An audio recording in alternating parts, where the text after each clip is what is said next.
Just ahead on 10 News at 7, a music hotspot for our region is celebrating 5 years. We're finding out what's ahead for the Harvester. LS10.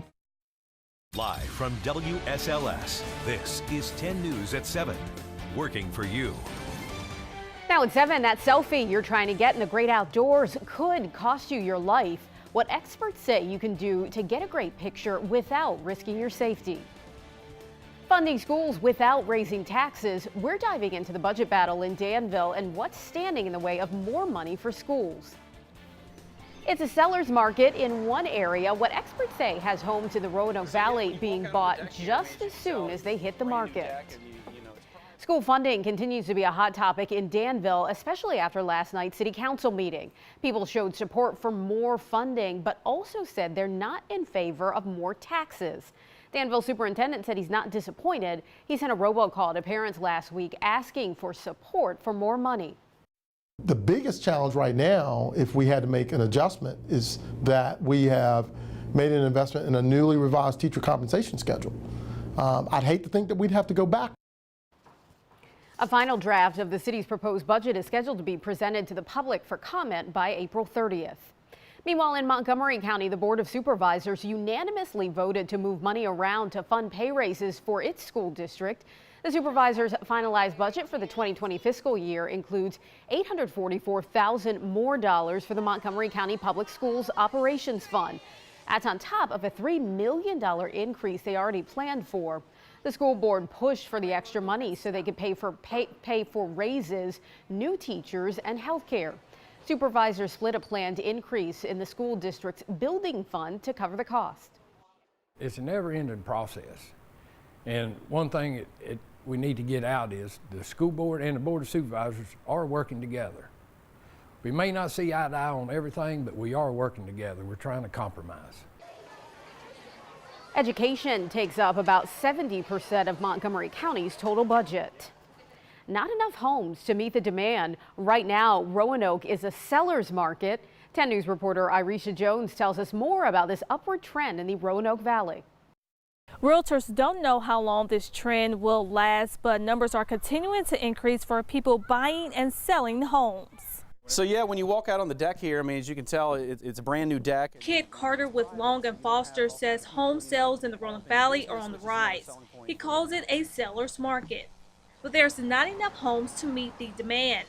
Some listings aren't even lasting a whole day. For this couple I've been working with, and I took them out to see this one house that had been on the market for 2 hours. 2 hours. Took them out there, they loved it. I went straight back to the office, typed up the contract, sent it over to the listing agent, and we still lost it to another offer. The Roanoke Valley Association of Realtors covers the cities of Roanoke, Salem, the town of Benton, Botetourt, Craig, and Roanoke counties, plus portions of Bedford and Franklin counties. Numbers show 447 homes sold in March, which is a 38% increase over February. Carter says homes are selling across the valley, but South Roanoke and Botetourt County are seeing a lot of interest with people wanting to buy homes. In Roanoke, Irisha Jones, 10 News, working for you. Turning now to your forecast, Storm Team 10 meteorologist Beverly Perry has a look at when we can expect the next round of storms. But first, let's at least enjoy this really nice weather that we had today. So nice. And the best part is the humidity levels were low today, and it's going to be feeling pretty good tomorrow, but you'll notice those humidity levels on the rise. But in the meantime, we're dry, looking like a great evening for a stroll. Live look at our Martinsville sky cam. A few more clouds overhead, but temperatures pretty warm. Martinsville 75, 80 in Smith Mountain Lake. We have 79 in Roanoke, 73 in Blacksburg. Few clouds streaming in, but we're expected to stay dry. This is a system that we are watching, currently developing across New Mexico, Texas, and even Oklahoma, bringing us the potential for some severe storms on Friday. In the meantime, looking pleasant for an evening stroll. Just a few clouds out there and warm. That's what it's going to be tomorrow. Warm and breezy, tracking the potential for some severe storms on Friday. The good news is by the time Easter rolls around, it's looking fantastic. We'll have more details on those storms, Brittany, coming up in just a few minutes. The massive search for Sol Pais, the Florida 18-year-old wanted for making threats to Colorado schools, is over. Police found her dead from what appeared to be a suicide. The FBI says Pais traveled from South Florida to Colorado Monday night. Investigators say she bought a pump-action shotgun and ammunition when she arrived. The police chief in her hometown says her family was helpful in leading authorities to Colorado. This family contributed greatly to this investigation from the very onset. They provided us valuable information that led us to Colorado and a lot of things that assisted in preventing maybe more loss of life. Denver area schools, including Columbine, closed today because of the threats in the manhunt. They say she was infatuated with the Columbine school shooting. Saturday marks the 20th anniversary of that shooting. New tonight, a study shows constant exposure to media coverage of a trauma could impact your mental health. Researchers followed more than 4,000 people for 3 years between the 2013 Boston Marathon bombing and the 2016 Orlando Pulse nightclub shooting. Researchers found when people became distressed following repeated media exposure, they were more likely to have higher anxiety about future violent events. They were also more likely to tune in, which would lead to more stress. New at 7, one of the nation's first female jet fighter pilots is speaking out about her experiences during 9/11. Lieutenant Heather Penny was on the runway of Andrews Air Force Base, ready to bring down United Airlines Flight 93. She didn't have any weapons because there was no time to arm the fighter and still intercept the plane. So she and her commanding officer took off, ready to ram their fighters into the airliner. Mark Sasseville and I were scrambled against Flight 93. But we never found that airliner because the passengers on Flight 93 were the true heroes. They sacrificed their own lives in order to save the rest of us. Flight 93 crashed into a field in Pennsylvania, avoiding the hijackers' intended target. New at 7, the suicide rate for veterans suffering from PTSD continues to rise, but now there's a new type of therapy to help. Kristen Holmes explains how the treatment is not only helping those who serve, but also civilians. You're just going to be following my hand with your eyes.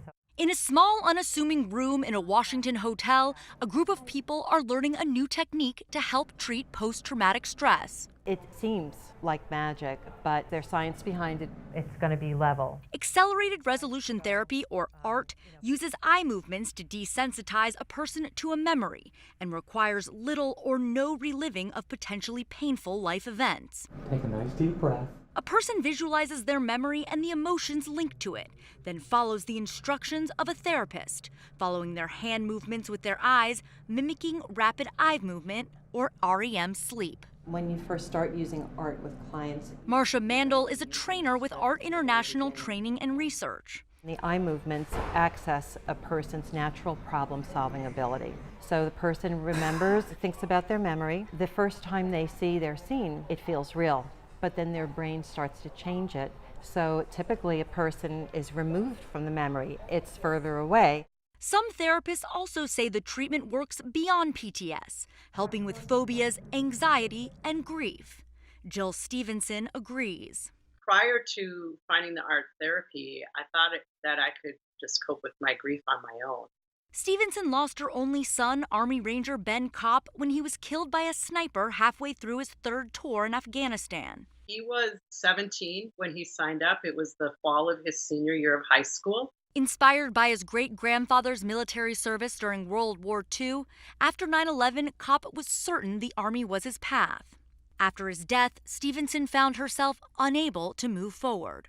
I was sweeping my grief under the rug, and I started to look for other means. She connected with the nonprofit Helping Our American Heroes, or HUA, where she learned about art therapy. It was like being enlightened, like all of a sudden someone, pulled the shade up in your bedroom. It's like, oh my goodness, it is light out here.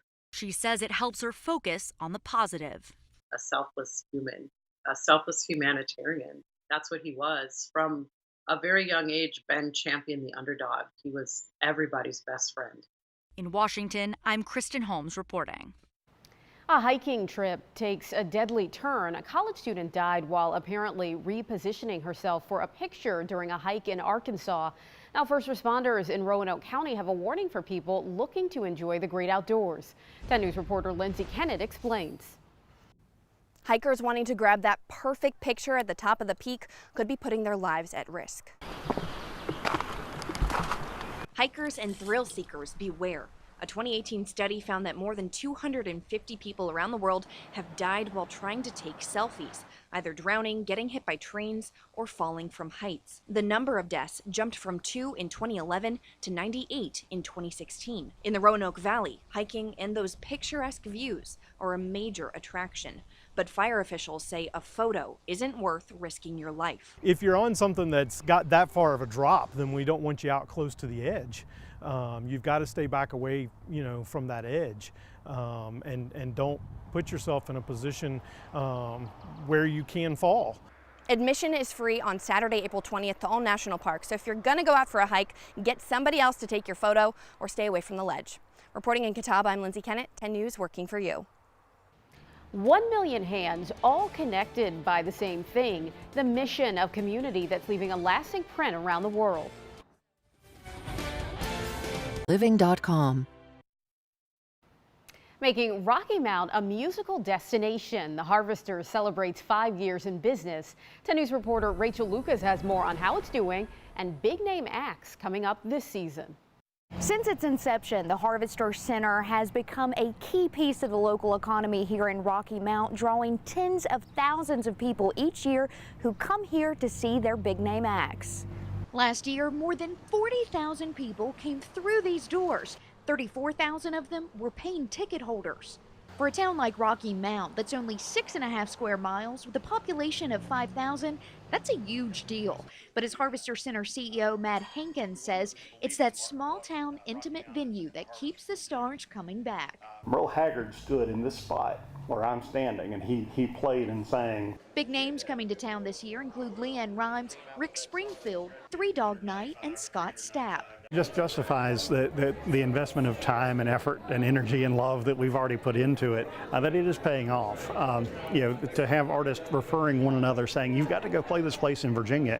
Their next featured performer is Ronnie Millsap, who will be performing here at the Harvester on April 25th. For more show information, we've posted a link online at WSLS.com. In Rocky Mount, I'm Rachel Lucas, 10 News, working for you. Bringing together 1 million cancer survivors. That's the goal of a mobile art canvas that's made its way to Roanoke this week. Jeremy Gorup started the 1 Million Hands project back in December. It's inspired by his mother, who's been in remission from breast cancer for a year. Gorup says his passion project on wheels is more than just art, but a chance to create a community of survivors. I met a lot of people that were going through their treatment, and they had no support system and no friends really to share things with. So what we're doing is also bringing people together. The 1 Million Hands project will be in Roanoke through Saturday. You can find times and locations on our website at WSLS.com. Now here's a sneak peek of stories that will be making headlines tonight and tomorrow.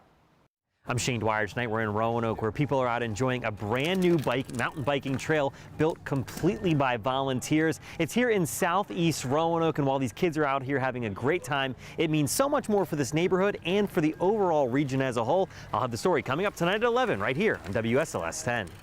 Pregnancy can also come with some risk. The new program keeping tabs on women who face complications. Plus, the new diet that can help you lose weight without losing the nutrients you need. Plan your day with Virginia Today, Thursday morning from 5 to 7, right here on 10 News, working for you. It tastes better.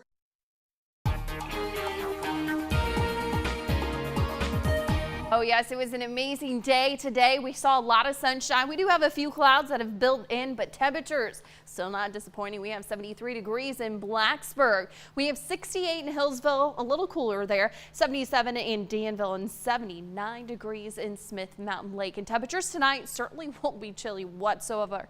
We're looking at a mild night, partly to mostly cloudy skies. Temperatures falling into the 50s. And we'll see more cloud cover Thursday morning as opposed to the afternoon hours. But temperatures, they're going to be heating up into the 70s and lower 80s. That south wind is going to be ushering in a little bit more moisture too. So you're going to notice humidity levels a little bit higher in the afternoon as well. But it shouldn't really be too uncomfortable for us. More clouds stream back in late Thursday night. This is all ahead of our next system that's currently churning off to our west across portions of New Mexico, Texas, and Oklahoma.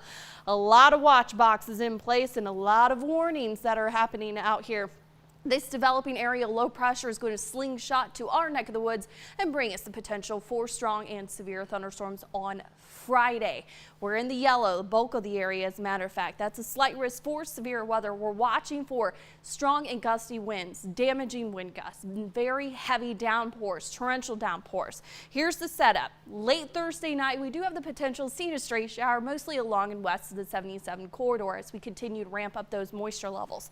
Going into Friday, light to moderate rain showers in the morning. You see those oranges and yellows along that boundary. That is very heavy rainfall just to the west of us Friday morning right around 11 o'clock. This boundary is going to continue to track to the east northeast, bringing us the potential for some very heavy rainfall and damaging wind gusts too.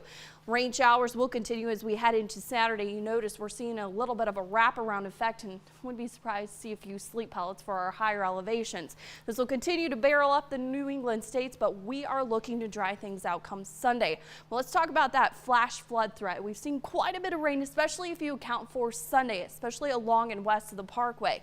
Expected rainfall 1 to 3, about 2 to 3 though, widespread. 3-hour flood risk, just 1 to 2 inches. Flash flooding will be a threat for us. So have a way to get those alerts. Download that Storm Team 10 weather app for Friday. Tomorrow, no problems weather-wise. 70s and lower 80s once again. A mixture of sun and clouds, scattered showers and thunderstorms though for Friday, some of which could be prompted severe. So heads up there and plan accordingly. Saturday, lower 60s, a few spotty showers. Lower 70s for Sunday. Looking fantastic for the Easter Bunny. So those egg hunts, they should be good to go with temperatures in the 70s. Yeah, lots of festivities going on this weekend with sunrise services on Sunday, right? Easter egg hunts and just... Might need the jacket for sunrise service. It'll be a little on the chillier side of things, but looking great in the afternoon. All right, sounds good. Thanks. Netflix continues to make its mark despite increasing prices, the latest milestone for the streaming service.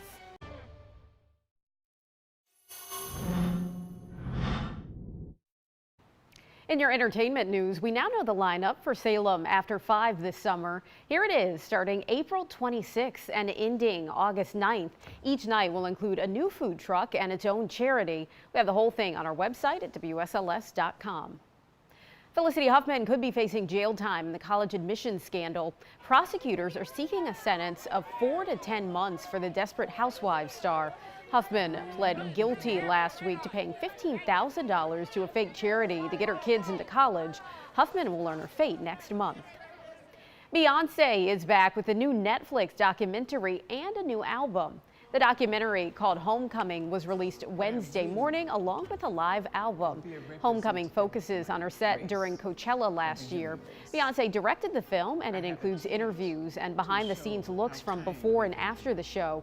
The documentary is available on Netflix, and the live album is now streaming on Tidal Music. Netflix is on the brink of 150 million subscribers. The streaming company says it's added 9.6 million new subscribers in the first quarter of 2019 and now has 148.8 million subscribers globally. Netflix predicts it will add another 5 million in the next quarter. Here's a quick look at what you can expect to see in prime time tonight, and then after that, it's more 10 News at 11.